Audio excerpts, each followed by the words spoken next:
ओम शांति। आइए, ओम शांति। वेलकम। ओम शांति। ओम शांति टू ऑल। ओम शांति। ओम शांति।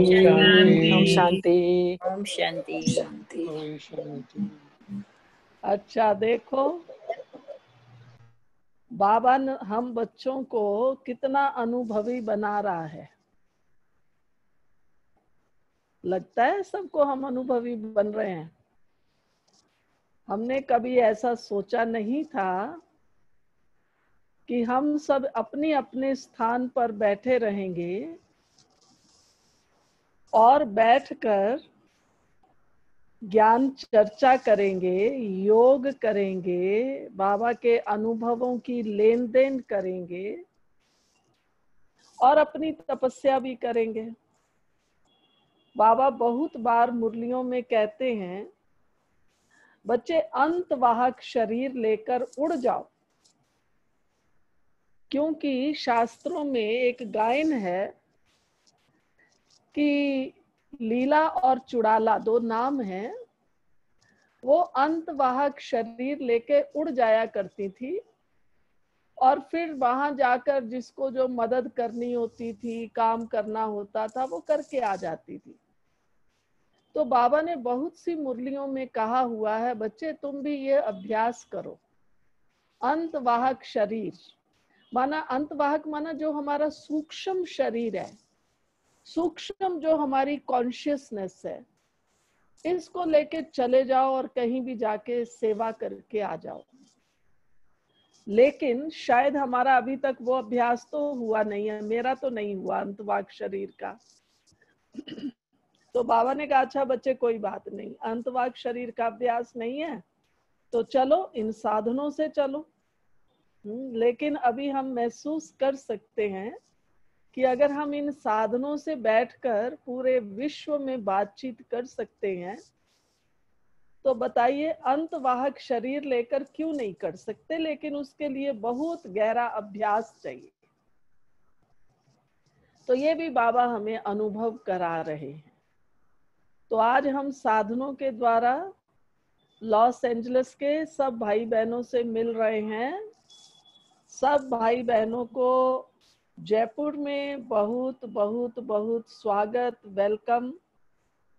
आपके वहां तो अभी शायद सवेरा होगा, गुड मॉर्निंग, ओम शांति। और हमारे यहाँ तो अभी अंधेरा हो गया है, गुड नाइट हो रही है। तो गुड मॉर्निंग, गुड नाइट, ओम शांति। ओम शांति। आज देखो बाबा की मुरली इतनी अच्छी है, जिसमें बाबा ने अभी भविष्य में हमारी सेवाओं का स्वरूप क्या होगा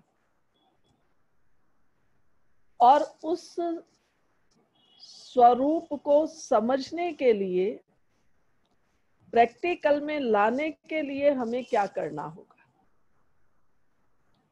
तो वो तो बाबा ने कह दिया, निरंतर कांस्टेंट योगी बनो। लेकिन वो योगी हम बनेंगे कैसे। बाबा ने कहा ना, बच्चे देखो यज्ञ की स्थापना हुई आदि में, तो उस समय भी क्या हुआ, बहुत से भाई बहनों को साक्षात्कार हुआ जब ओम मंडली की स्थापना हुई। कि जैसे कोई बुला रहा है, किसी को लाइट का हुआ, किसी को कृष्ण का हुआ। ओम मंडली में जो भाई बहनें आए, उनको अधिकतर बाबा से श्री कृष्ण का साक्षात्कार हुआ। कहने में तो आता था कि दादा ने सत्संग शुरू किया है, लेकिन जब वो आते थे, बैठते थे, ओम की ध्वनि लगती थी, तो उनको दादा नहीं दिखाई देता था। लेकिन दादा की जगह उनको श्री कृष्ण दिखाई देता था। तो ये अनुभव भी आप सब ने भी दादियों के सुने हैं, बड़े भाई बहनों के सुने हैं। फिर उसके बाद जो सेकंड लेवल कहें, सेकंड लेयर कहें, वो है कि जब हमारी दादियां, पार्टीशन 1947 में हुआ, उसके बाद 1950 में बाबा भारत में आए और आकर माउंट आबू में रहे, और माउंट आबू ही हमारा इंटरनेशनल हेडक्वार्टर्स बन गया। और उसके बाद मैं समझती हूँ 52 में जो हमारी फर्स्ट डेलीगेशन विदेश सेवा के लिए गई, जिसमें दादी प्रकाश मणि जी, दादी रतन मोहिनी जी और दादा आनंद किशोर, आप सबने दादी प्रकाश मणि जी को तो मैं समझती हूँ मोस्टली देखा होगा, हो सकता है कईयों ने ना भी देखा हो। दादी रतन मोहिनी जी तो अभी भी हैं, और दादा आनंद किशोर हमारे यज्ञ के शुरू के बहुत सीनियर भाई थे। तो ये तीनों लोग पहले पहले जापान में निमंत्रण पर सेवा पर गए थे। एक तरफ विदेश की सेवा, दूसरी तरफ भारत में बाबा ने दादियों को सेवा के लिए भेजना शुरू किया। तो कुछ बहनें दिल्ली में आकर सेवा करने लगी, कुछ बहनें कानपुर कलकत्ता में चली गई, कुछ बहनें इधर पंजाब में अमृतसर वगैरह में आई। हम लोग अंबाला में रहते थे जब हमें ज्ञान मिला। मेरी आयु 5-6 बरस की थी, लेकिन मुझे अभी तक याद है कि जिन्होंने हमें निमंत्रण दिया था उन्होंने कहा हमारे लौकिक माँ बाप को कि भाई शहर में देवियां आई हुई हैं और बहुत अच्छा ज्ञान सुनाती हैं। आप देखिए ज्ञान का प्रभाव कितना था। ऐसा नहीं कहा कि कोई सत्संग करती हैं, कथा करती हैं, नहीं, देवियां आई हैं और बहुत अच्छा ज्ञान सुनाती हैं, आप लोग भी चलो ज्ञान सुनने के लिए। तो ये हुआ मध्य का पार्ट, जो बाबा ने आज हमें याद दिलाया कि देखो मध्य में क्या हुआ, देवियां देवियां करके लोग कहते थे। तो उन दिनों अंबाला में तो ध्यानी दादी थी, मम्मा की जो लौकिक में मौसी थी, उनका नाम ही ध्यानी था। ध्यानी माना वो अक्सर ध्यान में जाती थी, ट्रांस में जाती थी, ट्रांस में संजर थी। लेकिन उसकी विशेषता ये थी कि जब ट्रांस में जाती है, जनरली मोस्टली जो ट्रांस में जाते हैं वो जब यहाँ से ऊपर जाते हैं सूक्ष्म वतन में, तो बस वो वही दृश्य देखते हैं, उनको ही समझते हैं। लेकिन ध्यानी दादी को वरदान था, वो जब ट्रांस में भी होती थी तो ऊपर का भी देखती थी और उसको नीचे का भी सब मालूम रहता था। तो उनका नाम ही ध्यानी दादी था। अब ध्यानी दादी अंबाला की सेवा के निमित्त बन गई। तो उन दिनों भी आप इन दादियों को देखो, 14 साल तपस्या की थी ना, तो इनके नैन देखो ऐसे लगते थे जैसे बस एकदम, जो देवताओं के लिए कहते हैं ना कमल नैन, नैन कैसे हैं, कमल जैसे। आजकल तो भाई बहने योग में बैठते हैं, चाहे देश है चाहे विदेश है। यहाँ तक मैं कई बार हंसी में कहती हूँ, योग करने वाले और योग कराने वाले दोनों ही आंखें बंद करके बैठ जाते हैं। लेकिन हमारा योग खुली आंख से है। हमारी दादियों ने ऐसे आंख खोल के योग का अभ्यास किया। हम लोगों को भी यही अभ्यास है, आंख बंद नहीं होगी। हम लोग छोटे छोटे थे, ज्ञान तो नहीं समझते थे, लेकिन ये देखते थे कि बड़े लोग योग में बैठे हैं तो ऐसे आंख खोल के बैठे हैं। तो बच्चे बच्चे हम मिलके क्या करते थे, क्योंकि हम बच्चों को तो हलचल होती थी ना, 5-6 बरस के थे, कहते थे अच्छा बाहर खेलो, बाहर बैठ जाओ। तो हम भी क्या करते थे, एक दूसरे को कहते थे तू मुझे देखना मैं तुझे देखूं, पर आंख नहीं झपकना। बस यूं बैठ के अभ्यास करते थे, आंख खुली रहे। उस समय योग की तो समझ नहीं थी। तो वास्तव में हमारी सब दादियों के, चाहे आप चित्र भी देखो दादियों के, आप दादी जानकी को देखो, दादी जानकी के नैन देखो, चेहरा देखो। तो इन लोगों ने जो तपस्या की, तपस्या के बाद इनके चेहरे ही ऐसे हो गए थे, एकदम जैसे दैवी स्वरूप, अलौकिक लगती थी, लौकिक नहीं लगती थी। लौकिक देह होते हुए भी, ये शरीर होते हुए भी, लेकिन चेहरे से देखो। इसलिए लोग, आपको पता है क्या कहते थे उस समय, आजकल तो नहीं इतना कहते हैं, उस समय कहते थे ब्रह्मा कुमारियों की आंखों में जादू है। क्योंकि आंखें योग कर करके 14 साल की तपस्या से जो बाबा हमें अभी कहता है ना, स्वरूप बनो, एम्बॉडीमेंट बनो। तो दादियां वास्तव में जब 14 साल की तपस्या से आई तो एम्बॉडीमेंट थी योग का। इतनी इनके नैनों में स्थिरता, चेहरे में स्थिरता, बात भी करती थी तो ऐसे करती थी धैर्यता से, ऐसे लगता था सचमुच ये लोग इस दुनिया के नहीं हैं, लेकिन कहीं ऊपर फरिश्तों की दुनिया से आए। तो मध्य में भी जो सेवा हुई, बाबा ने कहा बच्चे तुम्हें लोग किस दृष्टि से देखते थे कि ये देवियां आई हैं, और अब अंत का स्वरूप बाबा ने कौन सा बताया है। बहुत सी मुरलियों में, आज भी बाबा ने मुरली में कहा है लास्ट में, कि अपना फरिश्ता स्वरूप इमर्ज करो। स्नेह के मोती तो हो, स्नेह की डोर में तो बंधे हुए हैं, वो तो तुम्हारा अमर अजर अमर है ही है, लेकिन संपूर्ण बनना, उसके लिए फरिश्ता स्वरूप इमर्ज करो। तो अभी हम सबको ये अभ्यास करना पड़ेगा। बहुत सी अव्यक्त मुरलियों में बाबा ने कहा है कि बच्चे फरिश्ते के स्वरूप को इमर्ज करने के लिए स्वयं को बार बार स्मृति का ये जल डालो, मैं हूं ही फरिश्ता, मैं हूं ही फरिश्ता। तो अभी जो भविष्य की सेवा है, जब विश्व का महापरिवर्तन हो रहा है और हम बाबा के बच्चे देख रहे हैं, क्या आप सबने कभी सोचा था कि ऐसा भी समय आएगा कि सारी दुनिया एकदम ठहर जाएगी? अमेरिका भी ठहर गया, लॉस एंजलिस भी ठहर गया, भारत भी ठहर गया, रशिया भी ठहर गया, सब कहीं कुछ नहीं चल रहा है। स्ट्राइक्स आगे भी होती थी, पर चलो कभी भारत में भी, कभी किसी एक डिस्ट्रिक्ट में हो गई, एक बड़े शहर में हो गई, लेकिन सारा विश्व एकदम एक तरह की स्ट्राइक पे चला जाए, ये तो हमने कभी नहीं सोचा था।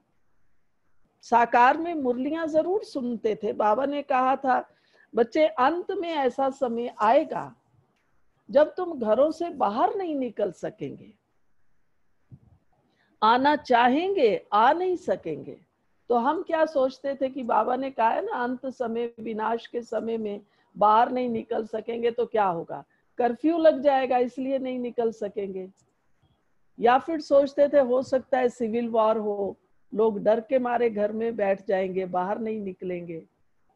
लेकिन प्रकृति की ओर से, नेचर की ओर से कोई इस प्रकार से मनुष्य को बंद कर दिया जाएगा, एक छोटा सा वायरस जो दिखाई भी नहीं देता है, पता ही नहीं अब कहां से आया कहां जाएगा, और उसने सबको लॉकडाउन।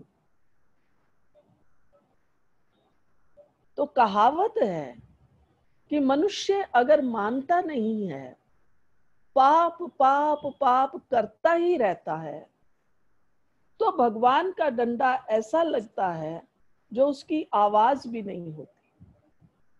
आप देखिए मनुष्य ने प्रकृति का कितना दोहन किया है, चाहे पानी हो, जंगल हो, अन्न हो, हर चीज का कितनी वेस्टेज है। समझते भी हैं, प्लानिंग भी करते हैं, फिर कहेंगे ये पॉल्यूशन कैसे ठीक हो, एयर पॉल्यूशन देखो कितना है, वाटर पॉल्यूशन देखो कितना है। कर कौन रहा है? मनुष्य। एक दूसरे की तरफ अंगुली उठाते हैं, इसके कारण है, इसके कारण है, इसके कारण है। मेरी उसमें क्या पार्टिसिपेशन होगी ये हम कभी नहीं सोचते हैं। तो अभी प्रकृति का डंडा कहें ऐसा सबको लगा है जो सब अंदर बैठो। जो इतनी मारा मारी थी, इतना साउंड था, मैं समझती हूँ आपके वहां भी अभी साउंड पोल्यूशन काफी ठीक हो गया होगा। इंडिया में तो बहुत ठीक हुआ है, क्योंकि अभी इतने व्हीकल नहीं चलेंगे। दीदी अभी व्हीकल नहीं चल रहे हैं, नहीं तो इतने अच्छे पंछियों का जैसे म्यूजिक चल रहा है, सुबह से शाम तक अभी सुनाई देता है, पहले नहीं सुनाई देता था। बिल्कुल बिल्कुल सुनाई नहीं देता था पहले। आप पौधों पे देखिए कितनी सुंदर हरियाली आ गई है। यहाँ हम देखते हैं ग्रीनरी भी चारों तरफ इतनी अच्छी हो रही है, पंछियों की आवाज सुनाई दे रही है। तो ये प्रकृति जो है अपने आप को क्लीन कर रही है ना, क्योंकि सतयुग तो आएगा ही आएगा। अब सतयुग के लिए तैयारी भी होगी। तो कैसे प्रकृति क्लीन होगी? एक दिन में कोई जादू मंत्र नहीं हो जाएगा। आप देखो यहाँ गंगा यमुना आए दिन कोई ना कोई फोटो आते रहते हैं, उनके पानी इतना क्लीन हो गया है जो नीचे तक सब दिखाई देता है। नहीं तो वही पानी कितना गंदा था। तो ये प्रकृति का मनुष्य को एक डंडा है, पनिशमेंट है, सजा है कि भाई अब तुम बैठो, अंदर बैठो, मैं अपने आप को एकदम क्लीन करूं, शांत करूं। आगे देखो तो रात को भी 12 बजे भी 2 बजे भी आंख खुलेगी, अगर आपका घर कहीं सड़क के किनारे है तो इतने हॉर्न बज रहे हैं, कोई बाइक जा रहा है, कोई कार जा रही, कोई क्या हो रहा। तो ये महापरिवर्तन का समय चल रहा है। हम बाबा के बच्चे क्या करते रहे और क्या कहते हैं? बाबा ने हमें कहा बच्चे 8 घंटा योग करो। 8 घंटा नहीं कर सकते, 4 घंटा करो। हम बच्चे कहते रहे, चाहे गृहस्थी हो चाहे सेंटर पर रहने वाले हो, सबका एक ही बहाना था, बाबा समय नहीं है, बाबा समय नहीं है। बहनें कहती थी बाबा सेवा इतनी है, बहनें भागती रहती हैं, यहाँ कोर्स कराओ, यहाँ क्लास कराओ, यहाँ लेक्चर करो, यहाँ प्रोग्राम करो, यहाँ ये करो, रात को थक के सो जाएंगे, अमृत वेला भी हुआ या नहीं हुआ। लेकिन बाबा ने अब सबको, जैसे एग्जामिनेशन से पहले प्रेपरेटरी हॉलीडेज मिलती हैं, बाबा ने सब बच्चों को प्रेपरेटरी हॉलीडेज दी है। और बाबा ने कहा बच्चे लो, अब शिकायत मत करना कि टाइम नहीं मिला। अब 24 घंटे आपके, भले अभी लॉकडाउन थोड़ा खुला है, अनलॉक हुआ है, फिर भी उतनी मारा मारी नहीं है, उतना काम, उतना बिजनेस अभी कहाँ चल रहा है। ऑफिसेज, कंपनी वाले भी कह रहे हैं आप ऑनलाइन काम कीजिए यहाँ इंडिया में, तो मैं समझती हूँ वहां भी ऐसा होगा। तो ये सब जो हमारे उलाहने थे, शिकायतें थी, बाबा टाइम नहीं मिलता, बाबा थकान होती है, बाबा सवेरे उठते तो हैं, पावरफुल अमृत वेला नहीं होता है। बाबा ने कहा लो बच्चे हो जाओ फ्री और करो बाबा को याद जितना करना है। आगे सोचते थे मुरलियां पढ़ें। आप देखो 1969 में बाबा अव्यक्त हुए, 69 से लेकर लगभग 2015 तक बाबा की मुरलियां चली हैं। अब हमारा जो पेपर होना है, साकार मुरलियां भी रिवाइज हो रही हैं, अव्यक्त भी हो रही हैं, लेकिन भाई बहन तो, कई भाई बहन तो ऐसे होंगे जो लास्ट ईयर से ही जिन्होंने बाबा को पहचाना है, किसी ने 5 साल से, 10 साल से, लेकिन मुरलियां तो 1969 से है, वो तो हमने कभी पढ़ी ही नहीं, अपना सिलेबस ही नहीं पढ़ा है, तो बताइए हम इम्तिहान क्या देंगे। तो बाबा ने अभी वक्त दिया है।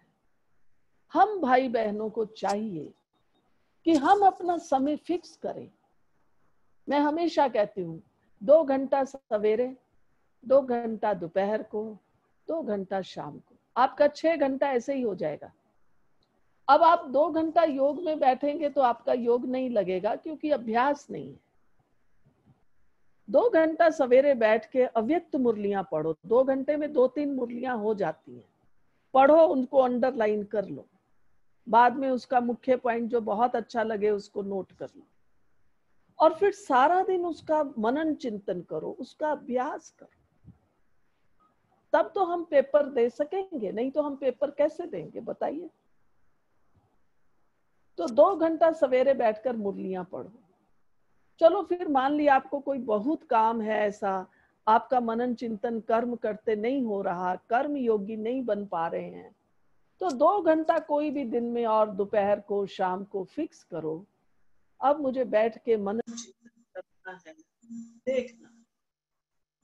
उसके बाद फिर 2 घंटा हमें शाम को या रात को सोने से पहले क्या करना है? बाबा को याद करना है। जो मैंने सारा दिन मुरली पढ़ी ना, चिंतन किया, अब शाम को या रात को आप बैठ के 2 घंटा योग करेंगे तो आपका इतना अच्छा योग हो जाएगा कि वाह। तो मुरली में पढ़ा वही मुझे अभ्यास करना है। शुरू की मुरलियों में तो बाबा ने बहुत कहा हुआ है, बच्चे अशरीरी बनो, बच्चे अपने को आत्मा समझो, बच्चे अपने आप को फरिश्ता समझो। तो ये जो अभी हमें समय मिला है, मैं तो कहती हूँ मेरा सब भाई बहनों से ये विशेष रिक्वेस्ट है, सजेशन है कि आप कैसे भी करके अपना 5 घंटा 6 घंटा जैसे आपको सुविधा है वो निकालिए और पढ़ाई में दीजिए। बाबा कितना साकार मुरलियां, देखो अभी 2-3 दिन पहले जो बाबा की मुरली चलती रही इस वीक में, तो बाबा ने कितना कहा, बच्चे ये तुम्हारी ईश्वरीय पढ़ाई है, आप गॉडली स्टूडेंट हैं। तो आप देखो आपके बच्चे स्कूल जाते होंगे, कॉलेज जाते होंगे। स्कूल में जाने वाला बच्चा भी स्कूल में कितनी देर पढ़ता है? 4-5 घंटे तो वहां भी जाते होंगे। फिर घर में आके अपना होमवर्क करेगा, 2-1 घंटा उसमें लगाएगा। 6-7 घंटा तो कॉमन बच्चे को देना ही पड़ता है, तब कहीं वो पास मार्क्स ले सकता है। बाकी जो बहुत ब्रिलियंट बच्चे हैं वो हो सकता है कहीं कोचिंग ट्यूशंस इनके लिए जाते हों। तो हम भी कम से कम बाबा के सिंपल बच्चे तो बने, अगर स्पेशल नहीं है तो सिंपल बच्चे बनने के लिए भी हमें 5-6 घंटा पढ़ाई पढ़नी होगी, तब हमें पास मार्क्स मिलेंगे। बहुत बार भाई बहन पूछते हैं कि बहन जी हम चाहते तो हैं, क्रोध ना करें। बाबा भी कहता है क्रोध ना करो, बाबा भी उनको इनाम देगा जो क्रोध नहीं करेंगे। अब हमने सुन भी लिया, समझ भी लिया, चेक भी कर रहे हैं और प्रैक्टिकल क्रोध भी कर रहे हैं। कोई बात होती है, कुछ होता है, कभी तो अपने आप को कंट्रोल करते हैं, नहीं नहीं हम बाबा के बच्चे हैं, क्रोध नहीं करना। और कभी कभी देखो तो एकदम सीमा ही पार हो जाती है। कारण ये है, क्रोध नहीं करना तो मुझे क्या करना है? हमने कभी सोचा ही नहीं, कभी अभ्यास नहीं किया। सोचना माना अभ्यास करना। क्या मैंने ये अभ्यास किया है कि मैं तो एकदम शांत स्वरूप आत्मा हूँ, शांति धाम की रहने वाली हूँ, शांति के सागर की संतान हूँ। अपने सामने घड़ी रख लूं और देखूं मैं इस एक संकल्प में कितनी देर बैठ सकती हूँ। मैं शांत स्वरूप आत्मा हूं, मैं शांति धाम में रहने वाली आत्मा।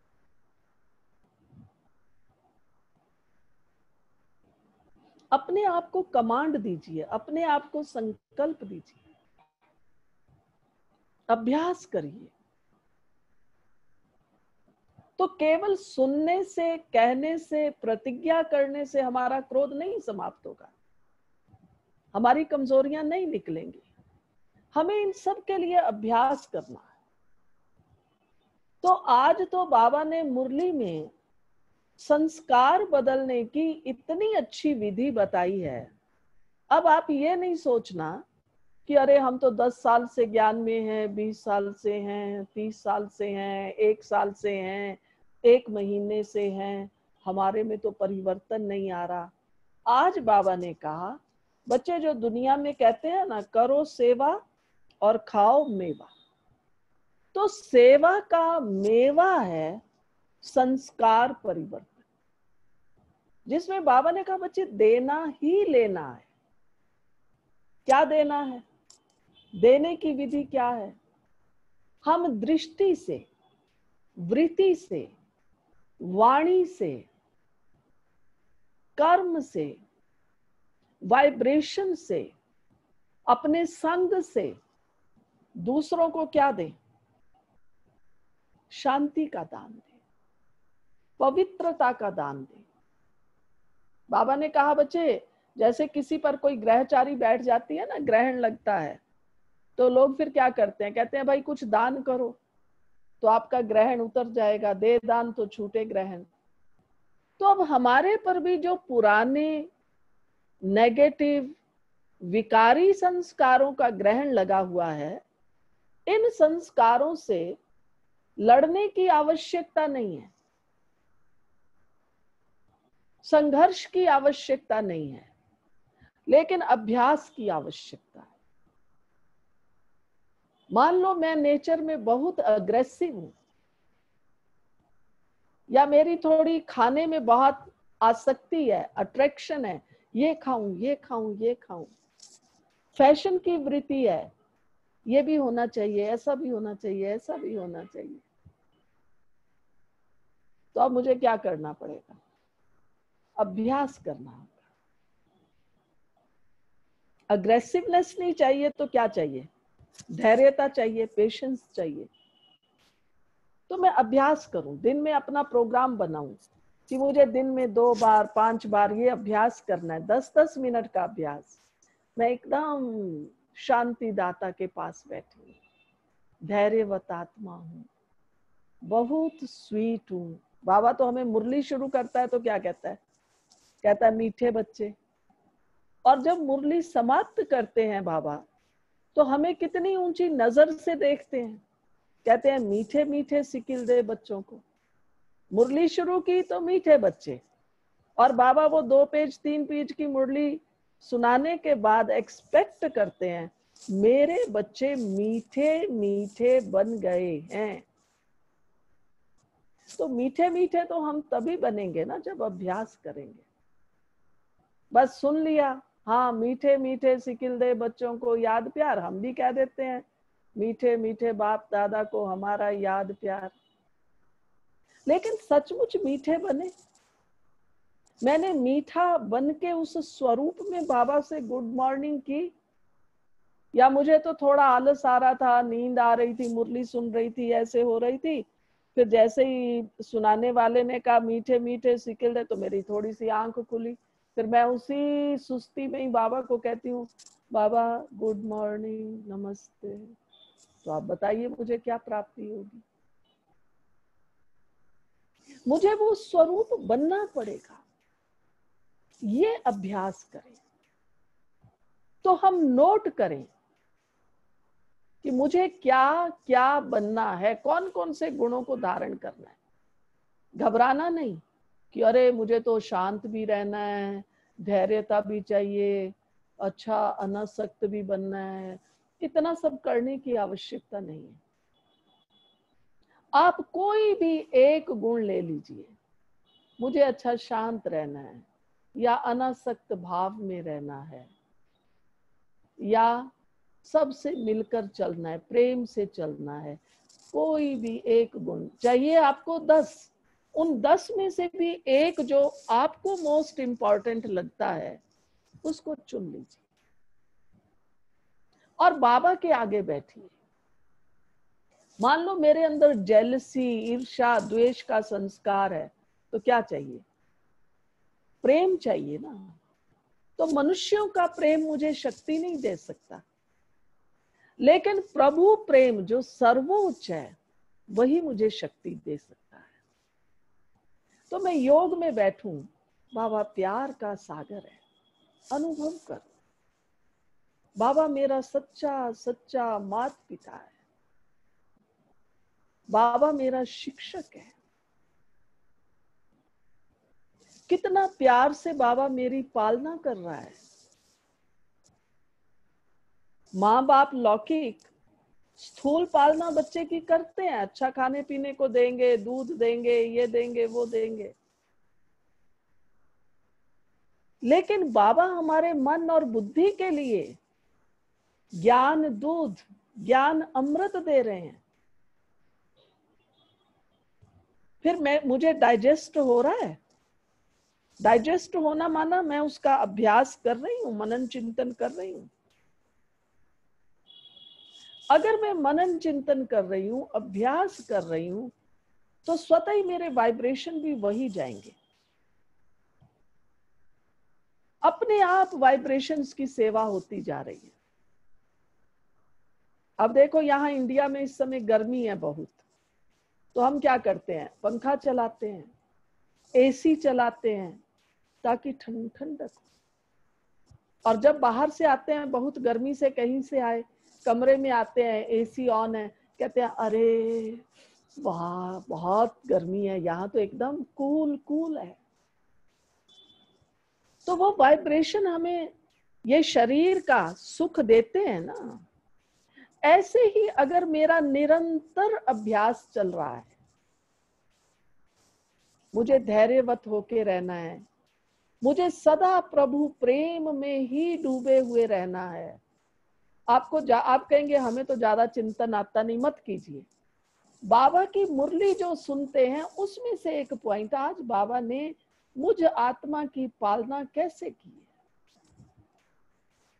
आज बाबा ने मुझे विधि सिखाई, शुभ भावना शुभ कामना दो। अच्छा, आज मैं सारा दिन शुभ भावना में रहूंगी। मेरा बाबा देखो मेरे लिए कितनी शुभ भावना रखता है। कहता है बच्चे मैं तुम्हें विश्व का मालिक बनाऊंगा,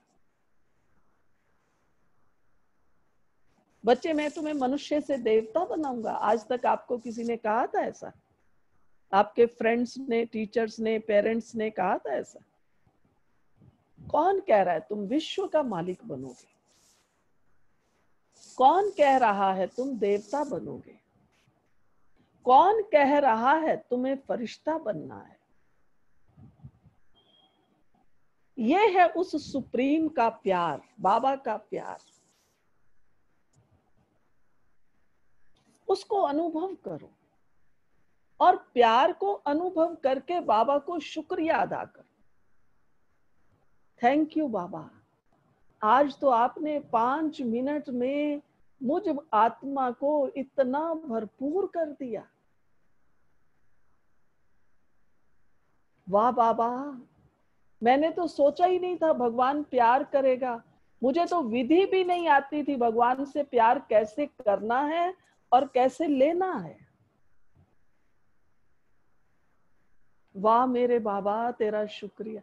आपको लगेगा जैसे बाबा हमें अपने गले से लगा रहा है, अनुभव होगा आपको, आप करके देखिए। अभी लॉकडाउन चल रहा है ना, तो बहुत से अपने भाई बहनें भी डिप्रेशन में जा रहे हैं, क्योंकि चिंता, क्या होगा, क्या करेंगे, धंधा नहीं चल रहा है, बच्चों की पढ़ाई का क्या होगा। अभी सबसे बड़ी समस्या तो लोगों के आगे यही है, धंधा नहीं है, पैसा नहीं है, क्या खाएंगे, क्या करेंगे। तो हमने सबको कहा है अभी दिवाली तक, आज 28 तारीख है जून, और अभी ऑलमोस्ट समझो जुलाई शुरू हो जाएगा 1-2 दिन में। तो जुलाई, अगस्त, सितंबर, अक्टूबर, फुल 4 मंथ्स। क्योंकि दिवाली मुझे एग्जैक्ट डेट नहीं मालूम, लेकिन नवंबर में ही कहीं होगी, बीच में या लास्ट में। तो फुल 4 मंथ्स बाबा को थैंक्स के लेटर लिखिए। कितने लिखने हैं? कितने लिखने हैं? कितने लिखेंगे आप? 1000 पत्र लिखिए। और 4 महीने, 4 मंथ्स में कितने डेज होंगे? 120, ओनली 120। और लेटर लिखने हैं 1000। तो आप सोच लो आपको रोज कितने लिखने पड़ेंगे। तो अभी 2-3 दिन से हमने ये शुरू किया है, इतनी अच्छी फीडबैक आ रही है हमारे पास। एक बहन तो बहुत ज्यादा डिप्रेशन में थी, उसने तो कल मुझे फोन खुद किया, अरे दीदी आज तो मैं बहुत खुश हूँ। मैंने कहा क्या हुआ भाई, आज तुम्हें क्या मिला? कहती मैंने बाबा को थैंक्स लिखा, फिर मैंने बैठ के बाबा की महिमा लिखी।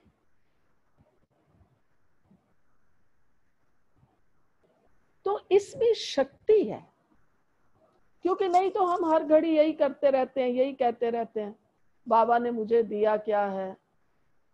We are trying to compare always, उसको तो ये मिल गया, मुझे तो बाबा ने दिया नहीं। उसके साथ तो ऐसा हुआ, मेरे साथ तो ऐसा हो गया, मेरे साथ ऐसा क्यों होता है। तो ये क्या है?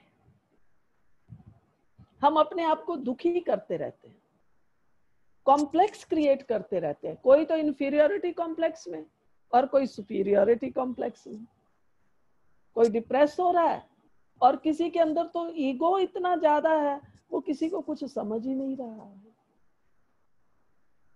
तो डिप्रेशन वाला भी डिप्रेस होगा, ईगो वाला भी डिप्रेस होगा। इसलिए बाबा का हर बच्चा, आप भाई बहने भी कोशिश करना जितना आप कर सके, नॉट नेसेसरी 1000।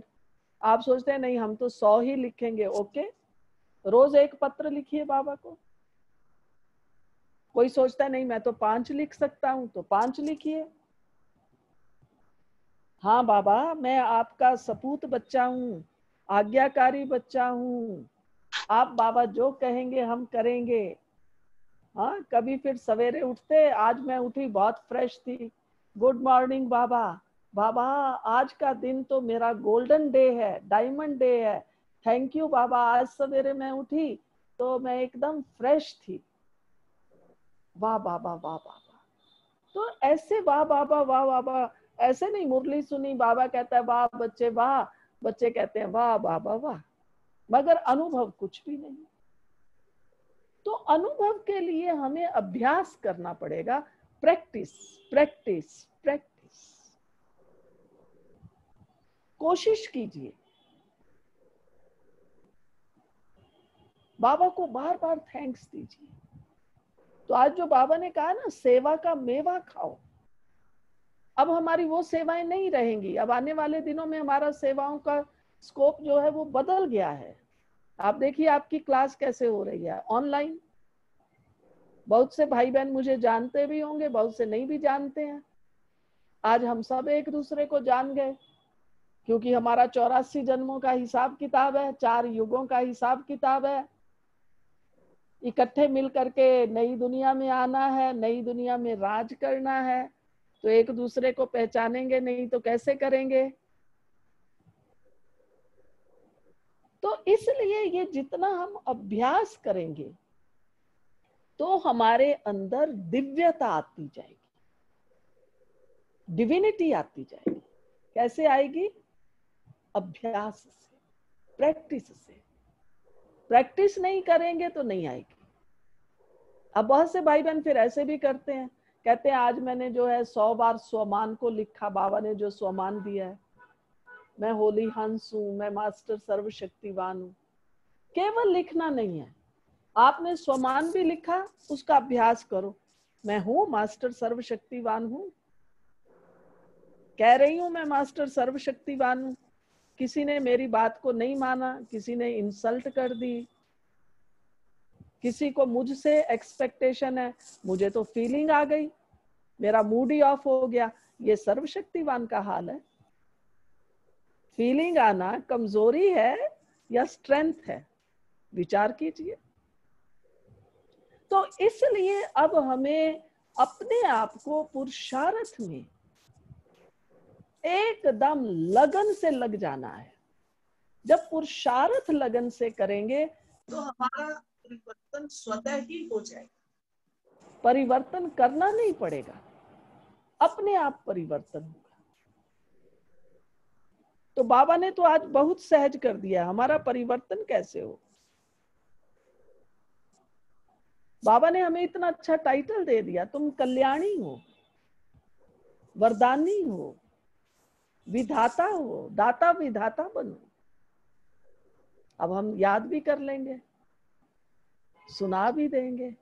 लेकिन आज मैंने कितने लोगों को वरदान दिया। मेरे घर में servant I, made I, complaint तो कर दी होगी, तुम रोज लेट आती हो। किसी का फोन आया होगा, अरे तुम तो कभी मुझे याद ही नहीं करते हो, कभी फोन नहीं करते हो, आज कैसे भूल कर ली।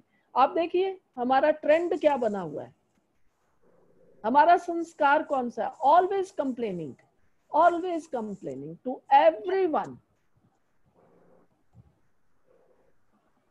तो बताइए मैं वरदानी मूर्त बनी? वरदानी मुहूर्त माना। चलो किसी ने मुझे 2 महीना 6 महीने के बाद भी फोन किया, हेलो, ओम शांति, oh I am very lucky, आपने मुझे याद किया। ये है वरदाता के बोल, थैंक यू। हम उसको थैंक यू कहें, ना कि कंप्लेंट करें। सर्वेंट लेट आई, अरे कोई बात नहीं, आ तो गई ना, अगर ना आती तो थैंक यू, तुम आ तो गई, बल्कि उसको चाय का 1 कप पिलाओ, आई हो, लो चाय पियो, फिर काम करना। अपने हर एक्शन में मुझे देखना है। एक दिन, अभी 2-4 दिन पहले बाबा की साकार मुरली थी, बाबा ने कहा, बच्चे सुख देते हो, मेरे हर कर्म से सुख मिलना चाहिए। मैं बहुत बार हंसी में कहती हूँ, हम क्या करते हैं, खाना बनाया, अच्छा भाई खाने वाले आ गए टाइम से, अगर आ गए तो ठीक है, नहीं आए तो कह देंगे, अरे बाबा मैं तो थक गई हूँ, मैंने खाना खा लिया, आपको जिसको खाना है खा लो, वहां खाना पड़ा हुआ है। अब बताइए ये सुख हुआ? ये मैंने भाग्य बनाया अपना? क्या किया मैंने? होना ये चाहिए, अच्छा कोई बात नहीं, लेट आए हैं, चलो कोई बात नहीं, आओ खाना खाओ, मैंने तो खा लिया, देर हो रही थी, आइए आपको मैं खिला। तो सचमुच हम बाबा के बच्चे मीठे बने, तब हमारी दृष्टि, हमारी वृत्ति, हमारी वाणी, हमारा संग, हमारा वाइब्रेशन। आपको अगर गरम गरम अभी चाय का कप कोई देगा तो उसमें से तो क्या होगा, वो भाप, वो स्टीम निकलेगी ना। और अगर वो चाय ठंडी है तो आप हाथ भी लगाएंगे, कहेंगे अरे ये तो कप भी ठंडा है, लगता है बहुत देर से बनी हुई चाय है। तो वो जो भाप है, स्टीम है, वो वाइब्रेशन है ना। मेरे अंदर कौन सी स्टीम बन रही है? अग्रेसिवनेस की, जेलसी की, हेट्रेड की। तो मेरे वाइब्रेशन कौन से जाएंगे? तो हम बाबा की सेवा कैसे करेंगे? तो अभी वक्त आ गया है, अभी सेवाओं के स्वरूप बदल जाएंगे। अब टीचर वो नहीं रहेगी, टीचर जो बहुत अच्छा भाषण करती है। अभी क्लास कराने वाले वो नहीं रहेंगे जो बहुत अच्छा एक्सप्लेन करते हैं। अभी वो नहीं रहेंगे जो बहुत अच्छे पॉइंट्स देते हैं। अब वो भाई बहने स्टेज पर आएंगे। आज भी बाबा ने कहा ना, तुम विश्व कल्याण की स्टेज पर हो। अब वो भाई बहने आएंगे, कौन? जिन्होंने अभ्यास किया है। आप इसको प्रैक्टिस कहिए, इसको अभ्यास कहिए, और चाहे आध्यात्मिक भाषा में इसको तपस्या कहिए। अध्यात्म में तपस्या कहते हैं, बच्चों की पढ़ाई के लिए प्रैक्टिस कहते हैं, हार्ड एफर्ट्स कहते हैं, बिजनेस के लिए हम अपने एफर्ट्स करते हैं, अच्छे जॉब के लिए एफर्ट्स करते हैं। लेकिन जो सेल्फ प्रोग्रेस है,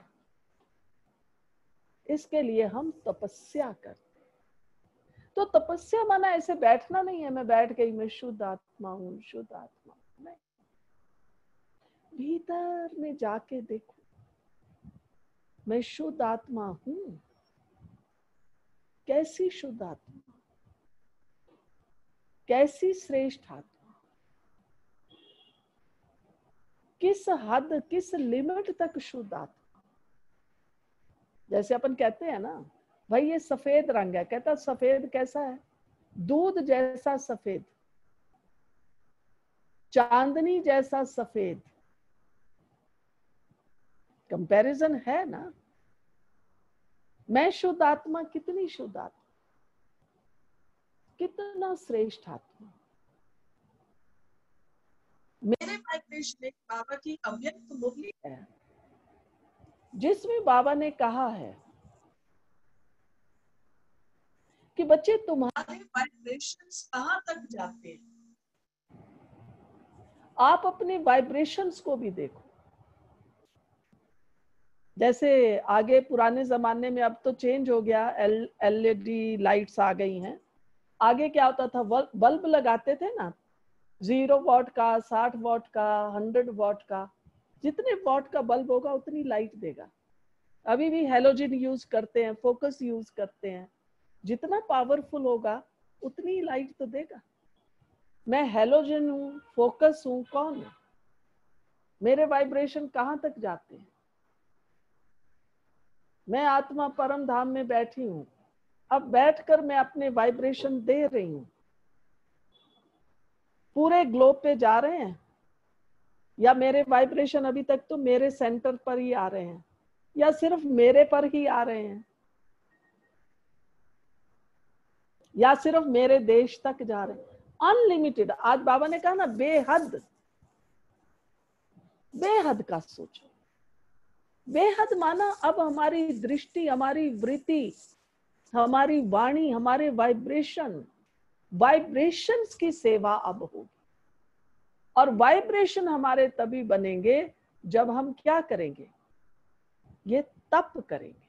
तो अभी बाबा ने ये जो हमें मौका दिया है, ये जो समय दिया है, इसमें हमें क्या करना है? पुराने संस्कारों से हमें लड़ना नहीं है, चिंताओं में नहीं जाना है, लेकिन अपने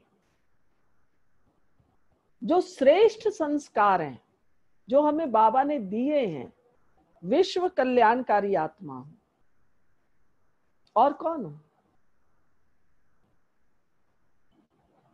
मैं? फरिश्ता हूं, मैं वरदानी मूर्त हूं। इस तरीके से अपने श्रेष्ठ संस्कारों को इमर्ज करेंगे तो क्या होगा? हम विजयी बन जाएंगे। हमारे संस्कार स्वतः परिवर्तन हो जाएंगे। तो अपने संस्कारों को परिवर्तन करने के लिए हमें क्या करना पड़ेगा?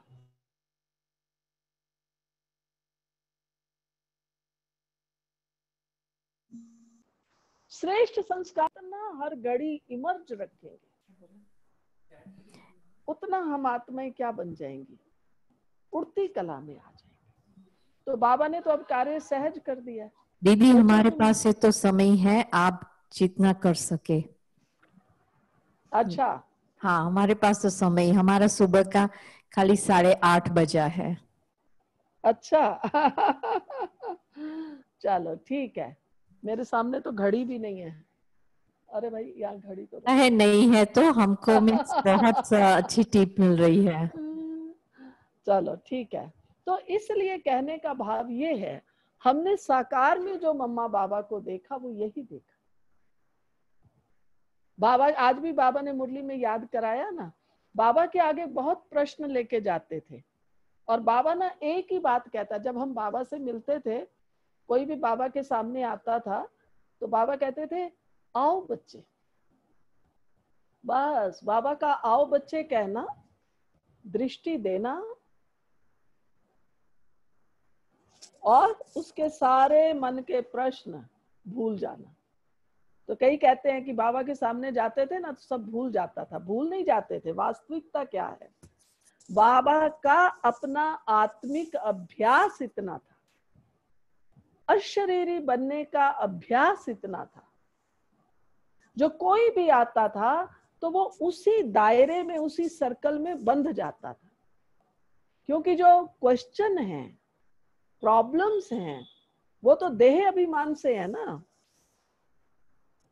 मेरे को बच्चे की प्रॉब्लम है, पढ़ाई की प्रॉब्लम है, पैसे की प्रॉब्लम है, बीमारी की प्रॉब्लम है, ये तो इस बॉडी कॉन्शियस से जुड़ी हुई है ना। अब बाबा का पावरफुल हैलोजन, आओ बच्चे, और बस वो सारा उसका दिल दिमाग एकदम हल्का हो जाए।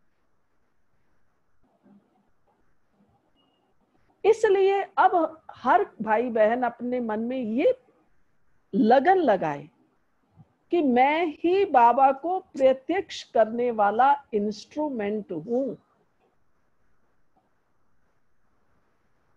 मुझे बाबा को प्रत्यक्ष करना है, इसलिए मुझे अपने वाइब्रेशन क्या करने हैं, पावरफुल बनाने हैं। और बहुत अच्छा 3 दिन से जो स्लोगन आ रहे हैं मुरली में, हम उदास क्यों होते हैं, हमारी खुशी क्यों जाती है, हमारे खजाने वेस्ट क्यों जाते हैं। कई बार कई भाई बहन कहते हैं, अरे मैं तो 20 साल से ज्ञान में हूँ, मैंने तो इतना यज्ञ का अनुभव किया, मेरे अंदर तो इतना ज्ञान है, अब पता नहीं मेरी बुद्धि को क्या हो गया, कोई मेरे को बाबा भी याद नहीं आता, ज्ञान की बात भी याद नहीं आती। तो सीधा सीधा फंडा है कौन सा, कि आपके अंदर व्यर्थ बहुत है, कचड़ा बहुत है। जहां गंदगी होगी वहां मच्छर जरूर होगा, खटमल जरूर होगा। तो अभी जो हमारे अंदर मच्छर खटमल कचड़ा है, इसको खत्म करने की विधि यही है। ऐसे नहीं मैं सोचूं अरे व्यर्थ आ गया, अरे बाबा भी क्या करूं व्यर्थ आ गया। अपने आप को अपने अभ्यास में, अपनी तपस्या में बिजी रखिए। जिनका मन एकाग्र नहीं होता है, बैठ जाइए, साकार मुरलियां पढ़ो, अव्यक्त मुरलियां पढ़ो, मुरलियां पढ़ने में लगो। अब वो भी पढ़ के थक गए, अब क्या करें, बाबा के गीत चलाओ, डांस करो, खुद ही अकेले में डांस करो। साकार में बाबा थे ना, तो बाबा कई बार खुद ही, मैं कल जाके ये मिचनू मिचनू बनने वाला हूँ, बाबा उस पोज में खड़ा हो जाता था। आप सोचिए बाबा की आयु कितनी, और बाबा बस मस्त खड़ा है। कई बार कई भाई बहन सुनाते थे, अरे आज हम गए ना, बाबा ऐसा खड़ा था जैसे विष्णु चतुर्भुज। तो बाबा को वो नशा था। आज बाबा ने कहा ना, तुम्हारा नशा और निश्चय, हम कहते तो हैं हमें बाबा में निश्चय है, खाली ये निश्चय हाँ बाबा है, नहीं वो शिव बाबा ही बाबा है, वो ही ज्ञान दे सकता है, ये निश्चय नहीं है। निश्चय माना फिर वो जो कह रहा है वो नशा, मैं उसमें हर घड़ी इंटॉक्सिकेटेड रहूं। बाबा ने कहा बच्चे तुम विश्व का मालिक बनने वाली आत्मा हो, तुम देवता बनने वाली आत्मा हो, तुम स्वदर्शन चक्रधारी हो। कल परसों बाबा की मुरली में था स्वदर्शन। स्वदर्शन माना अपनी आत्मा का दर्शन, परमात्मा का दर्शन, सृष्टि चक्र का दर्शन, कर्मों का दर्शन। आप आत्मा का दर्शन करना शुरू करो, पूरा 1 महीना आप आत्मा का दर्शन करते रहे। आगे लोग क्या कहते थे, ऋषि मुनि क्या कहते थे, अरे हम कौन है ये भी नहीं कोई जान सकता है। तो हम ब्रह्मा कुमार कुमारियां हंस देते हैं, हम कौन है, कहते लो ये भी नहीं पता हम आत्मा है। ये राइट है, हमें नॉलेज है हम आत्मा है, यहाँ है, लेकिन मैं कौन हूं, कौन सी आत्मा हूं, कभी मैंने पहचाना? मैं शुद्ध आत्मा। शुद्ध आत्मा कौन सी शुद्धता है मेरे में, कैसी शुद्धता है? तो ये रिसर्च वर्क, इससे आत्मा में शक्ति आएगी। तो अभी ये जो लॉकडाउन है, इसको मैं कहती हूँ लॉकडाउन नहीं है, ये हम बाबा के ब्राह्मण बच्चों के लिए लक है। बाबा ने जो जो होमवर्क दिया है, आप कोई भी एक होमवर्क शुरू कर दीजिए और अपने आप बाकी सब होमवर्क हमारे हो जाएंगे। तो आप भी बाबा के मोस्ट लकी बच्चे जहां भी हैं, सदा खुश रहो। हर बाबा का बच्चा पक्का करे, प्रतिज्ञा करे,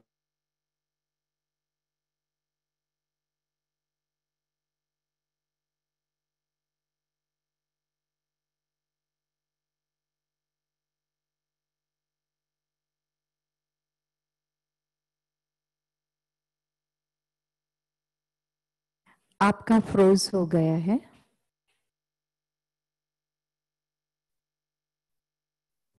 नहीं चल रहा है। ओके, अभी चला तो है। आप सब, हेलो गीता बहन, हाँ अभी चला। हाँ ओके, तो आप सब बाबा के लक्की बच्चे हो, बाबा को साथी बनाओ। आजकल हमने सबको कहा था कि बाबा ने हम सबको पवित्रता और शांति की ओढ़नी, ओढ़नी समझते हो, जैसे वो दुपट्टा ओढ़ लेते हैं ना, ऐसे पल्ला कर लेते हैं।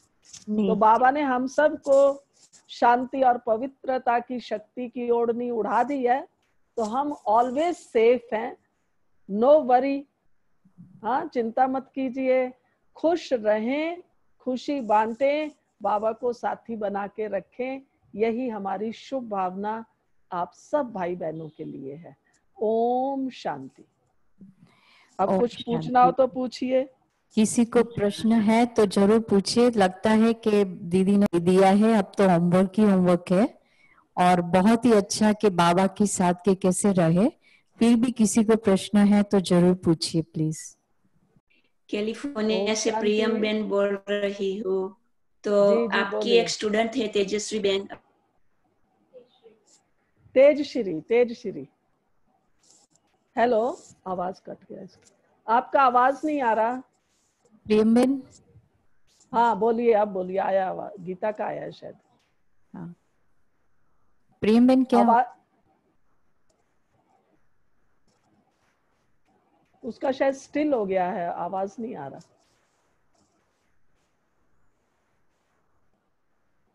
भी आप जो भी हैं, जहां भी हैं, एकदम अपने भीतर जाओ। भीतर भ्रिकुटी के बीच में, भीतर माना बस यहाँ आ जाओ भ्रिकुटी में, और लिटरली ये फील करो, महसूस करो। अपना पूरा जो अटेंशन है, ध्यान है, भ्रिकुटी में फोकस कीजिए कि मैं आत्मा भ्रिकुटी में बैठी हूं। चमकता हुआ दिव्य सितारा हूं।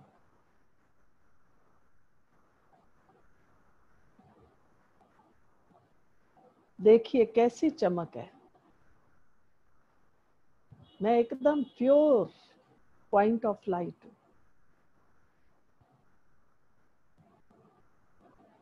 और शिव बाबा पवित्रता का सागर है।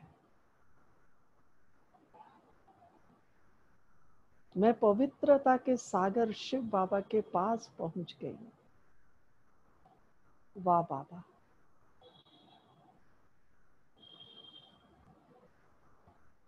अपने मन का शुद्धिकरण बाबा की याद से हो सकता है, ये तो कभी सोचा नहीं, समझा नहीं। मन बुद्धि एकदम स्वच्छ हो रहा है, हल्का हो रहा है। बस मेरा तो एक शिव बाबा, दूसरा ना। बाबा से दृष्टि लेते रहिए।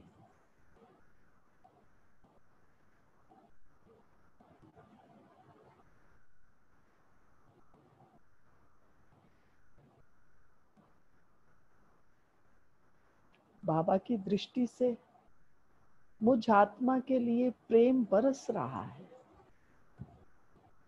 मैं आत्मा एकदम उसमें अभिभूत हो गई हूँ, प्रसन्न, आनंदित हो गई हूँ। वाह मेरे बाबा, आप मुझ आत्मा से कितना प्यार करते हैं।